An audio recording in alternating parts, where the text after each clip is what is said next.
Pratiquement aucune autre région du monde ne renferme autant de mystères que la légendaire île de Pâques.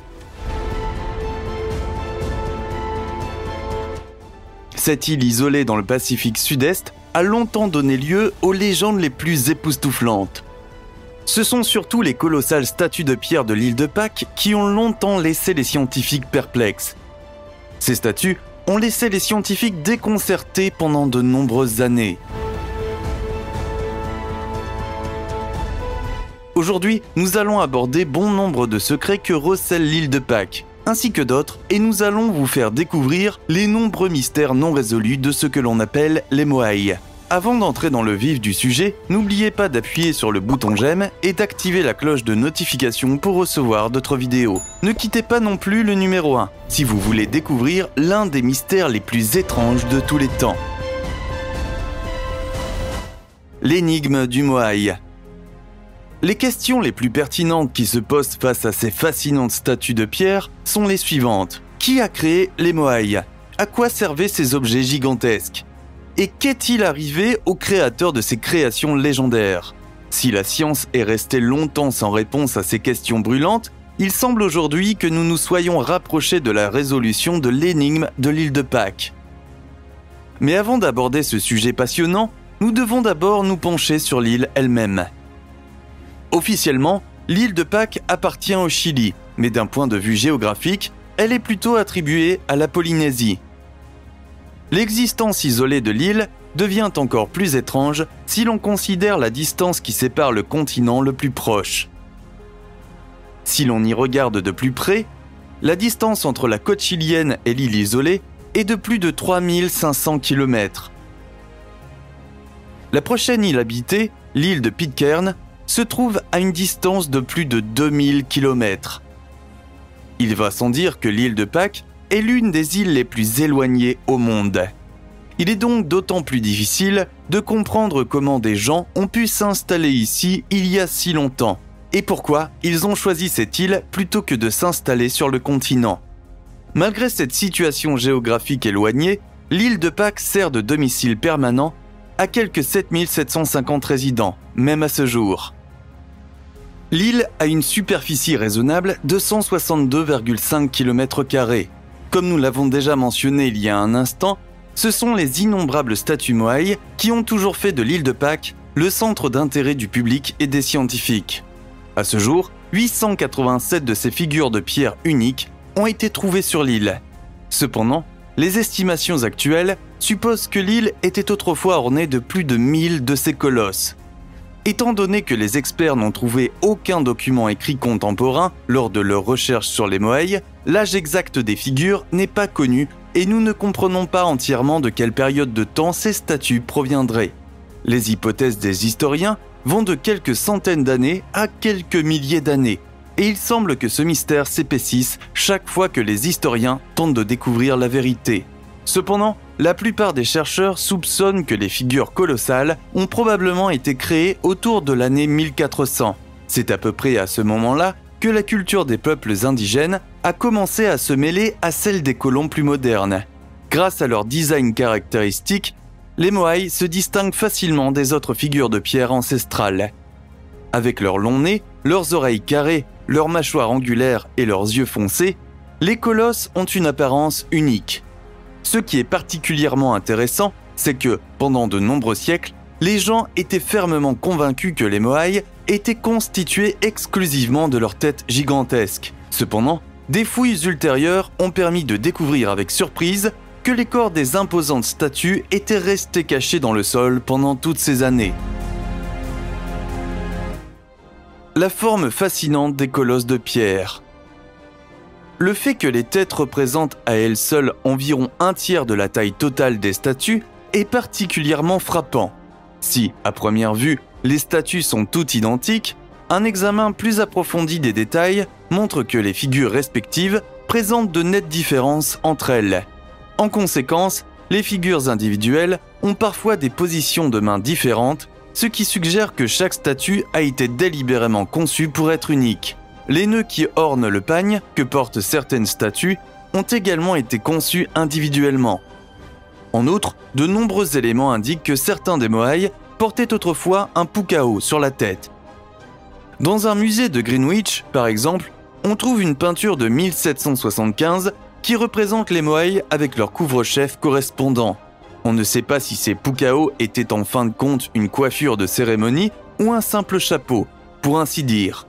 Étant donné que très peu de colosses de pierre étaient dotés de ce type de coiffure, il semble que ces statues étaient spéciales pour une raison ou une autre, mais ce raisonnement n'a jamais été entièrement découvert. La taille moyenne des personnages est d'environ 4 mètres, tandis que leur poids moyen est impressionnant, 12,5 tonnes. La plus grande statue, debout, atteint une hauteur de près de 10 mètres. En outre, les chercheurs ont découvert un moai de 21 mètres de haut sur l'île de Pâques, qui n'a toutefois jamais été achevé. Cette statue est, de loin, l'une des plus grandes jamais trouvées sur l'île. Pour la création de ces figures légendaires, les bâtisseurs ont utilisé les ressources naturelles de l'île pour donner vie à ces statues. Presque tous les moai sont faits de basalte, de tuf rouge et de trachyte, une roche volcanique spéciale. Les matériaux de construction nécessaires ont été extraits des pentes du volcan Ranoraraku. Ce qui est particulièrement intéressant est le fait que presque tous les moai regardent vers l'intérieur des terres. Très peu, voire aucun, regardent vers l'océan. Cette orientation permet donc de supposer que les figures géantes étaient censées garder et protéger les insulaires. Seuls quelques moai s'écartent de ce schéma. L'une des figures de pierre les plus fascinantes a été baptisée Tukuturi. Il s'agit de la seule statue connue de l'île de Pâques qui présente une posture agenouillée. Certains chercheurs pensent que cette figure unique représente un chanteur rituel. La position de la statue en pierre est similaire à la posture adoptée par les gens lors des fêtes sacrées. L'utilité réelle de cette statue n'a jamais été confirmée, mais la position de chanteur mentionnée plus haut est la meilleure hypothèse de nombreux historiens. Comment les statues ont-elles pu être déplacées ? Lorsque les Européens ont posé le pied sur l'île de Pâques au début du XVIIIe siècle, ils n'en croyaient pas leurs yeux. Les navigateurs ont trouvé une population de seulement quelques milliers de personnes sur l'île. La question s'est rapidement posée de savoir comment un si petit nombre de personnes avaient réussi à fabriquer des centaines de figurines pesant des tonnes, puis à les distribuer sur toute l'île. L'une des théories les plus aventureuses et les plus controversées suppose même que les statues massives ont été créées par des extraterrestres, puis déplacées à l'aide d'une technologie futuriste. Toutefois, comme nous l'avons déjà mentionné, des recherches plus approfondies ont révélé que le matériau à partir duquel les moai ont été construits provenait sans aucun doute de l'île de Pâques elle-même. Malgré cela, la question passionnante reste de savoir comment ces objets gigantesques ont été transportés il y a plusieurs siècles. Les scientifiques veulent également trouver la réponse à cette question. En effet, ce mystère est aussi déroutant que de nombreux mystères entourant les pyramides égyptiennes. À cette fin, une équipe de chercheurs a construit une des statues dans les années 1980 avec les outils dont disposaient les gens de l'époque. Au départ, le transport de l'objet achevé semblait impossible. Mais peu après, une équipe d'archéologues américains a réussi à déplacer une réplique de 10 tonnes avec une relative facilité, tout bien considéré. Il s'est donc avéré que les constructeurs des moai avaient probablement réussi à amener les figures à l'endroit prévu à l'aide de cordes et de force physique pure. Pour étayer cette thèse, les scientifiques ont déplacé la statue massive de cette manière sur une distance d'environ 300 mètres. Bien que cette distance soit certainement bien inférieure à celle qui sépare certaines statues réelles, dont certaines sont distantes de plusieurs kilomètres, elle constitue certainement un bon début pour comprendre comment ces statues auraient été déplacées il y a toutes ces années. Qu'est-il arrivé aux constructeurs de moai ? La question demeure de savoir comment les quelques autochtones de l'île de Pâques ont pu produire autant de colosses de pierre. Pour percer ce mystère, une équipe de chercheurs a mené une étude scientifique visant à reconstituer le nombre maximal d'habitants à l'apogée de l'île. Les travaux ont finalement abouti à un résultat surprenant. En fait, jusqu'à 17 500 résidents auraient pu vivre sur l'île de Pâques dans les années qui ont entouré la création de ces statues. Environ 20% de l'île pouvait être couverte de terres agricoles, ce qui assurait l'approvisionnement en nourriture des habitants. Outre l'agriculture, la pêche jouait également un rôle central dans l'alimentation de la population. Mais comment se fait-il que cette civilisation émergente ait presque totalement disparu au fil des ans? Si l'on suit l'une des théories les plus répandues, les indigènes ont finalement creusé leur propre tombe. De vastes zones de forêt devaient être abattues pour faire de la place aux Moaïs. Les habitants pensaient probablement que les plantes repousseraient assez vite pour ne pas perturber le climat sensible de l'île. Cette hypothèse, cependant, n'était pas du tout vraie.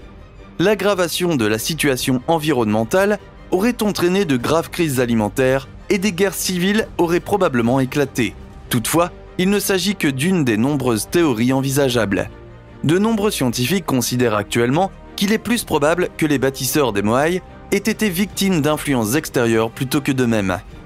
D'une part, cela inclut les dangereux agents pathogènes qui ont été apportés sur l'île de Pâques par les marins européens. Mais les raids sur l'île, au cours desquels les Européens étaient à la recherche de nouveaux esclaves, pourraient également avoir entraîné le déclin rapide de la population. Ce qu'il faut garder à l'esprit, c'est que, à l'époque de l'île de Pâques, les humains étaient une espèce très différente. Les humains étaient des animaux prêts à tuer n'importe qui pour n'importe quelle raison, avec très peu de conséquences à la clé. Les gens voyageaient d'une île à l'autre et asservissaient les habitants ou leur prenaient la vie, puis s'appropriaient leurs terres. Dans cette optique, nous ne saurons probablement jamais avec certitude ce qui est arrivé aux habitants de l'île de Pâques. La théorie selon laquelle ils ont créé leur propre disparition est certainement une théorie captivante. Cependant, la cause la plus probable de leur disparition est qu'ils ont simplement été capturés ou démolis par les Européens. Le but des statues. Si nous avons maintenant examiné l'histoire des Moaïs et de leurs constructeurs, nous aimerions conclure par une question plus pressante. Quel était le but de ces gigantesques figures de pierre ? Malgré des recherches approfondies, ce secret passionnant n'a pas encore été entièrement révélé. Ce qui est certain, c'est que les statues n'ont pas été érigées seules à l'origine, mais qu'elles faisaient partie de sites cérémoniels appelés ahou. En général, ces structures sacrées étaient construites entre un village et la côte. Les chercheurs supposent actuellement que chaque village de l'île de Pâques possédait également son propre complexe cérémonial sacré. Le centre de ce site aurait été la figure de Moaïs, qui trônait sur une plateforme surélevée. Devant lui se trouvait une rampe couverte de galets qui menait à une zone nivelée. Les Moaïs représentaient probablement des chefs de tribu ou des ancêtres sacrés des insulaires. Selon la croyance de la population indigène, ils ont pu servir de lien entre le monde terrestre et le royaume des morts. Cette hypothèse est également soutenue par certains rapports historiques. Les documents pertinents indiquent que les ahou abritaient autrefois des chambres funéraires.